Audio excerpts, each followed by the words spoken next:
Hello नमस्कार दोस्तों, स्वागत है आप सबका यूपीएससी समाचार न्यूज एनालिसिस में। और हमारे सोर्सेज हैं the Hindu and Indian express. और इस वीडियो में हम डिस्कस करेंगे जो आज की इंपॉर्टेंट न्यूज हैं उनके बारे में। वो किस हिसाब से प्री मेंस या इंटरव्यू में आपसे पूछी जा सकती हैं, क्या क्या चीजें उनमें इंपॉर्टेंट है। मैक्सिमम चीजें आपको खुद ही तैयार करनी पड़ेंगी, मैं बस बताऊंगा कि आपको ऐसे करना है। यहाँ पे कोई स्पून फीडिंग नहीं चलेगी। You have to do your hard work और मैं अपना काम करूंगा। So before starting, my name is Dr. Amit. I have done MBBS from Stanley Medical College, Chennai, and मैंने यूपीएससी का इंटरव्यू 3 बार दिया है, 2016, 17 और 19 में। और लास्ट ईयर 2019 में मैंने हरियाणा सिविल सर्विसेज का एग्जामिनेशन क्वालिफाई किया है। और आप डॉक्टर अमित अकेडमी को फॉलो कर सकते हैं फेसबुक, इंस्टाग्राम एंड टेलीग्राम पे। मैंने लिंक डिस्क्रिप्शन सेक्शन में दे दिया है। तो आज का हमारा कोट है डॉक्टर एपीजे अब्दुल कलाम जी का, जिनका कल बर्थडे था, कि dreams is not what you see in sleep. ये काफी फेमस कोट है। And it is the thing which doesn't let you sleep.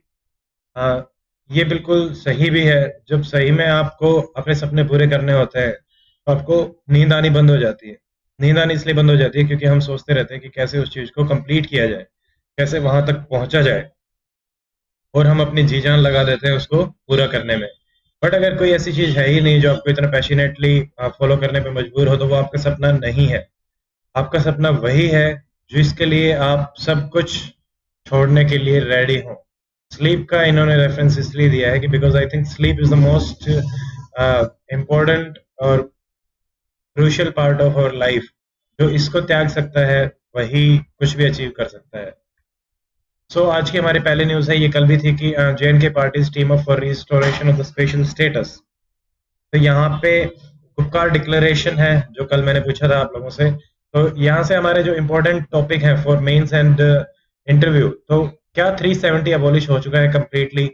तो नेम ऑफ द आर्टिकल आपको कंप्लीट पता होना चाहिए। अगर आप कोई आर्टिकल कोट कर रहे हैं so it is very important कि उसमें कोई भी गलत शब्द आप न लिखें। अगर आपको नहीं पता है तो उसको छोड़ सकते हैं, बट अगर लिख रहे हैं तो पूरा और सही लिखना है। And I want to ask what do you think about it, कि ये जो 370 एब्रोगेशन एबोलिशन हुआ वो ठीक हुआ या गलत हुआ। जो रीऑर्गेनाइजेशन किया गया है, is it correct and is it in the right direction. What are the developmental issues in J and K right now and उनको कैसे सोल्व किया जा रहा है। फिर हाँ, एक और सवाल हमारे यहाँ से बन के आता है कि what about the other special articles in constitution. For example 371 उसके पार्ट ए बी सी, और जो 10-11 स्टेट्स को और प्रोविजंस मिले हुए हैं उनके बारे में क्या ख्याल है। 370 अबॉलिश कर दिया तो वो क्यों नहीं, और 37 वो करे क्यों नहीं गए, यही क्यों किया गया, what are the reasons behind it. So इस सब के बारे में आपको पता होना चाहिए, और कंपैरिजन भी पता होना चाहिए कि 370 से पहले क्या सिचुएशन थी और अभी क्या सिचुएशन है। ऐसा भी सवाल पूछा जा सकता है, बिफोर एंड आफ्टर स्टेटस। और ये जो बुकार डिक्लेरेशन है, इसमें पार्टीज आर टीमिंग अप कि आप स्पेशल स्टेटस को वो दोबारा से रिस्टोर करवा पाए। फिर हमारी एक न्यूज है, BARC suspends rating of the all news channel. ये ब्रॉडकास्टर जो स्टैंडर्ड्स को मेंटेन करता है for the effective and to improve statistical robustness, क्योंकि टीआरपी से रिलेटेड हमारा एक अभी स्कैम पकड़ा गया है जिसमें बहुत बड़े बड़े न्यूज चैनल इसमें इन्वॉल्व मिले हैं। तो यहाँ से हमारे इश्यूज आते हैं एथिकल जर्नलिज्म के, पेड और फेक न्यूज के, सेंसेशनलिज्म, बड़ी खबर जिसको बार बार बोला जाता है वो आता है, shouting in the debate on the debates, बोल सामने वाले को तो बोलने ही नहीं दिया जाता। डिबेट और डिस्कशन होते हैं बट वो हेल्दी नहीं होता। और हेल्दी डिबेट और discussion rather than, it is a very interesting thing to note, आजकल जो हमारे कॉमेडियंस हैं they are more intellectual than the news channel anchors and the reporters. वो रिस्पेक्ट ही नहीं करते न्यूज चैनल वाले इंडिविजुअल की प्राइवेसी को। They ask anything they want to just to increase their TRPs. और यहाँ से ऐसे का टॉपिक भी बन सकता है, media and it's ethics, media and it's changing nature nowadays, और कंपैरेटिवली कि पहले कैसी थी अब कैसी थी, बिफोर इंडिपेंडेंस कितना इंपॉर्टेंट रोल प्ले किया था मीडिया ने। फॉर एग्जांपल अमृता बाजार पत्रिका और बहुत सारी जो आपके न्यूज थे, जैसे केसरी था, मराठा था, जो बाल गंगाधर तिलक की थी। तो इस टाइप से उन्होंने बहुत ही इंपॉर्टेंट रोल प्ले किया था। फिर हमारा यहाँ से जो नोबेल पीस प्राइज मिला है वहां से एक आपका आर्टिकल है, एडिटोरियल है, and it is talking about कि कैसे pandemic could also be impacting the anti poverty fight. क्योंकि पेंडेमिक की वजह से अब जो पॉवर्टी है वो इंक्रीज होगी।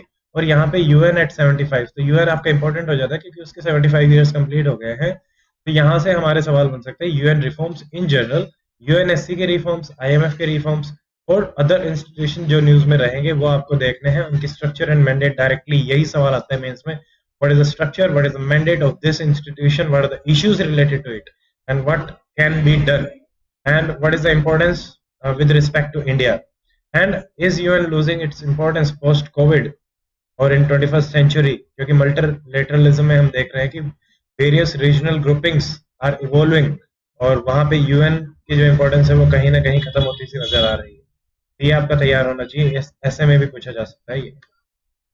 फिर हमारा the road to zero hunger by 2030, तो यहाँ पे आपके आप बताइए कि जीरो हंगर का जो हमारा गोल है वो कौन सा है, एसडीजी में आता है। फिर हमें पता होना चाहिए कि इज इट पॉसिबल, हंगर अभी भी क्यों है, इतना सब कुछ होने के बाद भी हमारा प्रोडक्शन सरप्लस है, still we are suffering from hunger. Then you have to know about what is hidden hunger. Then anaemia की स्टैटिस्टिक्स आपके पता होना चाहिए। For example more than 50% of the women in Haryana और in India are suffering from anaemia. और ऐसे ही हमारे anaemia stunting wasting के जो मिशन पोषण है उसमें 2 to 3 एनीमिया को 3% रिड्यूस करना है पर ईयर, अदर 2 को 2% पर ईयर रिड्यूस करना है।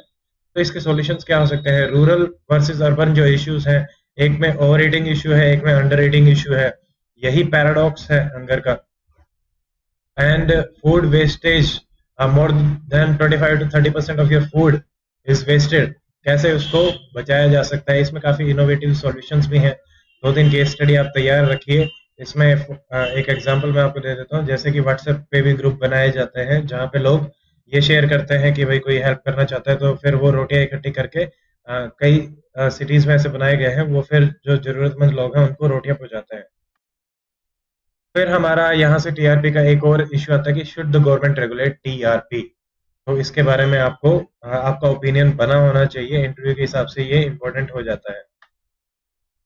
फिर एक न्यूज है, सुप्रीम कोर्ट ने ऑब्जर्व किया है कि there is no end to the violence against women from birth to tomb. Women are facing numerous type of violence. जन्म लेने से पहले उन्हें मार दिया जाता है, फेटिसाइड, जन्म लेने के बाद मार दिया जाता है, इन्फेंटिसाइड, और जब वो चिल्ड्रन होते हैं, छोटी एज में होते हैं, तब स्कूल में नहीं जाने दिया जाता, सेक्सुअल अब्यूज होता है, घर के सारे काम करने पड़ते हैं, ठीक है, मेंटल प्रेशर, फिजिकल प्रेशर, हर तरीके का। और उनका सोशलाइजेशन और जो मेल सोशलाइजेशन है उसमें भी बहुत सारे हमारे अंतर हैं। फिर जैसे वो बड़ी होती हैं उसके बाद early marriage is an issue. Early marriage के बाद आपके जो बच्चे होते हैं उनमें गैप कम रह जाता है, तो मल्टीपल चाइल्ड या फिर less gap in the birth आपका एक इशू होता है, उसकी वजह से हेल्थ प्रॉब्लम्स आती हैं। देन सेक्सुअल ट्रांसमिटेड डिजीज एक बहुत बड़ा इशू है। फिर और बाद में आपके ओल्ड एज में भी और ज्यादा इश्यूज आते हैं, क्योंकि फेमिनाइजेशन ऑफ एजिंग जो हमारा चल रहा है, क्योंकि वुमेन की जो लाइफ एक्सपेक्टेंसी है वो ज्यादा है मेल से 3 या 4 साल, तो उसकी वजह से ज्यादातर जो आपके ओल्ड एज में आप देखोगे वो फीमेल्स ही हैं, विडोज हैं, तो उनके इश्यूज और ज्यादा कॉम्प्लिकेटेड हो जाते हैं। और ऐसे ही फेमिनाइजेशन ऑफ एग्रीकल्चर भी आपका एक इशू बन के आ रहा है नाउअडेज। तो सुप्रीम कोर्ट ही हमारा ऑब्जर्व कर रहा है कि it is an never ending cycle. पहले भी इनको ऐसे ही किया, प्रताड़ना का सामना करना पड़ा था, और अभी भी। तो क्या सॉल्यूशन हो सकता है इसका, इसके बारे में please think about. Then IR के हिसाब से हमारे कुछ लोकेशंस इंपॉर्टेंट है, किर्गिस्तान न्यूज में है क्योंकि वहां पे प्रोटेस्ट चल रहे हैं, प्रेसिडेंट ने रिजाइन कर दिया है। किर्गिस्तान के आपको लोकेशन पता होना चाहिए। Is there any water body near Kyrgyzstan, वो भी आपको पता होना चाहिए, है तो कौन सी है, you can tell me in the comment section. Then आपका यूएस जो वारशिप है ताइवान स्ट्रेट पे है, और ताइवान स्ट्रेट हमें पता होना चाहिए कि ताइवान स्ट्रेट को एक और नाम से बोला जाता है फॉर्मोसा स्ट्रेट। ये प्री में सवाल आ सकता है डायरेक्टली, ये किस किस के बीच में है, South China Sea and East China C.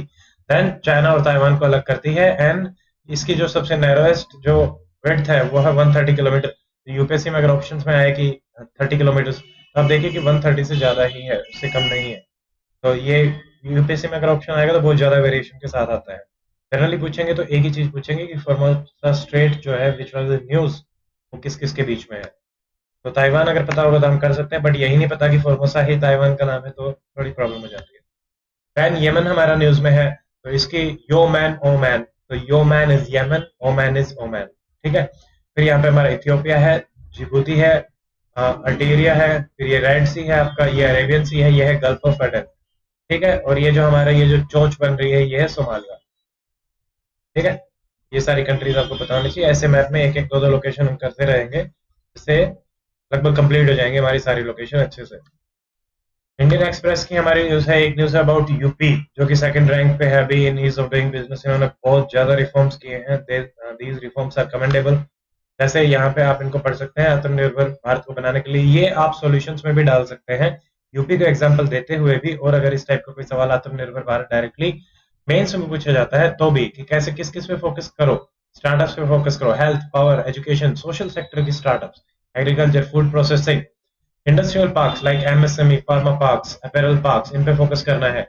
Investment आपकी ज्यादा होनी चाहिए, जैसे हमने देखा SIE, savings, investment and exports. Export से रिलेटेड इनका एक प्रोग्राम है, वन डिस्ट्रिक्ट वन प्रोडक्ट, जिसका फोकस ही एक्सपोर्ट पे है। इन्वेस्टमेंट पे ये फोकस कर रहे हैं, defence corridor, industrial corridor, international airports लेके आ रहे हैं, subsidy, land subsidy, capital subsidy. These are very important measures जो आपको कंसेशन के रूप में देने पड़ते हैं to improve the investors confidence and, ताकि वो ज्यादा से ज्यादा आए। फिर हमारा एक आर्टिकल है about the world of exam warrior, जो कि प्रीवियसली हमने डिस्कस किया था, जो कट ऑफ 100% जा रही है उसके बारे में ही यहाँ पे डिस्कस कर रहा है कि it is a case of rote learning and hyper competitiveness. ऐसा नहीं होना चाहिए, बिल्कुल भी नहीं होना चाहिए। I am completely against it. और आपका सीजीपीए है वो एक अच्छा सिस्टम है, उसमें उतना कंपटीशन नहीं समझ में आता, but 100% 99% these are beyond imagination.